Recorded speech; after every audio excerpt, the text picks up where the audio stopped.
ایک چڑیا کی 3 نصیحتیں۔ ایک شخص نے چڑیا پکڑنے کے لیے جال بچھایا۔ اتفاق سے ایک چڑیا اس میں پھنس گئی اور شکاری نے اسے پکڑ لیا۔ چڑیا نے اس سے کہا، اے انسان، تم نے کئی ہرن، بکرے اور مرغ وغیرہ کھائے ہیں۔ ان چیزوں کے مقابلے میں میری کیا حقیقت ہے؟ ذرا سا گوشت میرے جسم میں ہے، اس سے تمہارا کیا بنے گا؟ تمہارا تو پیٹ بھی نہیں بھرے گا۔ لیکن اگر تم مجھے آزاد کر دو تو میں تمہیں 3 نصیحتیں کروں گی جن پر عمل کرنا تمہارے لیے بہت مفید ہوگا۔ ان میں سے ایک نصیحت تو میں ابھی کروں گی، جبکہ دوسری اس وقت جب تم مجھے چھوڑ دو گے اور میں دیوار پر جا بیٹھوں گی۔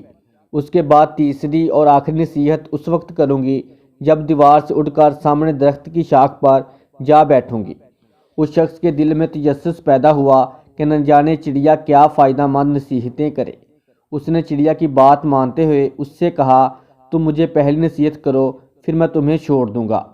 چنانچہ چڑیا نے کہا، پہلی میری نصیحت یہ ہے کہ جو بات کبھی نہیں ہو سکتی اس کا یقین مت کرنا۔ یہ سن کر اس آدمی نے چڑیا کو چھوڑ دیا اور وہ سامنے دیوار پر جا بیٹھی۔ پھر بولی، میری دوسری نصیحت یہ ہے کہ جو بات ہو جائے اس کا غم نہ کرنا۔ اور پھر کہنے لگی، اے بڑے مانس، تم نے مجھے چھوڑ کر بڑی غلطی کی، کیونکہ میرے پیٹ میں پاؤ بھر کا انتہائی نایاب پتھر ہے۔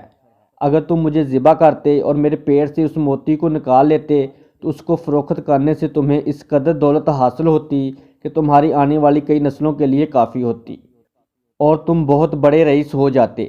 اس شخص نے یہ بات سنی تو لگا افسوس کرنے اور پچھتایا کہ اس چڑیا کو چھوڑ کر اپنی زندگی کی بہت بڑی غلطی کی۔ اگر اسے نہ چھوڑتا تو میری نسلیں سنور جاتیں۔ چڑیا نے اسے اس طرح سوچ میں پڑے دیکھا تو اڑ کر درخت کی شاخ پر جا بیٹھی اور بولی، اے بڑے مانس، ابھی میں نے تمہیں پہلی نصیحت کی جسے تم بھول گئے کہ جو بات نہ ہو سکنے والی ہو اس کا ہرگز یقین نہ کرنا۔ لیکن تم نے میری اس بات کا اعتبار کر لیا کہ میں شتانک بھر وزن رکھنے والی چڑیا اپنے پیٹ میں 1 پاؤ وزن کا موتی رکھتی ہوں۔ کیا یہ ممکن ہے؟ میں نے تمہیں دوسری نصیحت یہ کی تھی کہ جو بات ہو جائے اس کا غم نہ کرنا، مگر تم نے دوسری نصیحت کا بھی کوئی اثر نہ لیا اور غم و افسوس میں مبتلا ہو گئے کہ خواہ مخواہ مجھے جانے دیا۔ تمہیں کوئی بھی نصیحت کرنا بالکل بیکار ہے۔ تم نے میری پہلی 2 نصیحتوں پر عمل کب کیا جو تیسری پر کرو گے؟ تم نصیحت کے قابل نہیں۔ یہ کہتے ہوئے چڑیا پھر سے اڑی اور ہوا میں پرواز کر گئی۔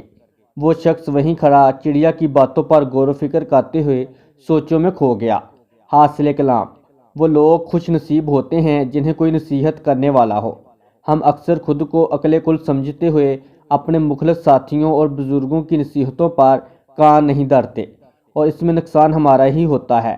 یہ نصیحتیں صرف کہنے کی باتیں نہیں ہوتی کہ کسی نے کہہ لیا ہم نے سن لیا، بلکہ دانائی اور دوسروں کے تجربات سے حاصل ہونے والے انمول اثاثے ہیں جو یقیناً ہمارے لیے مشعل راہ ثابت ہو سکتے ہیں اگر ہم ان نصیحتوں پر عمل بھی کریں۔